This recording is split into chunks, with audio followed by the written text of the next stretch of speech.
how ready are we? Yes, we are actually very ready. And I told Mr. President that yes, with the enough supply of crude, we can actually produce much more than 30 million liters every day. At full capacity, we can even supply whatever is being consumed. But what I estimated as consumption, which I believe may be about 30, 32 million, that one we can even start producing that by next week.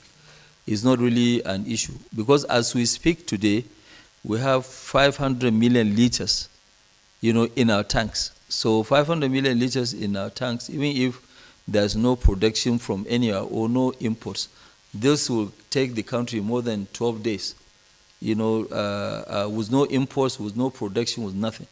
So we are very ready. We are more than ready. The president and chief executive officer of Dangote Group, Aliko Dangote, shed more light on how to end the country's recurring issue of fuel queues. Dangote, who briefed State House reporters in Abuja, urged the Nigerian National Petroleum Company Limited (NNPCL) and marketers nationwide to stop fuel importation. He expressed optimism that his refinery is the solution to the lingering fuel queues across the nation. What I estimated as our daily consumption is about 30 to 32 million liters. That one we can even start by producing next week. This is not really an issue because as we speak today, we have 500 million liters in our tanks. With that, even if there's no production anywhere or no imports, it will take the country more than 12 days, Dangote said. We are very ready. We are more than ready. And I am putting my name on the line that we'll be able to supply the market 30 million per day. And we are ramping up, so we are ready. So I expect that the NNPCL and the marketers should stop importing. They should come and collect what they need,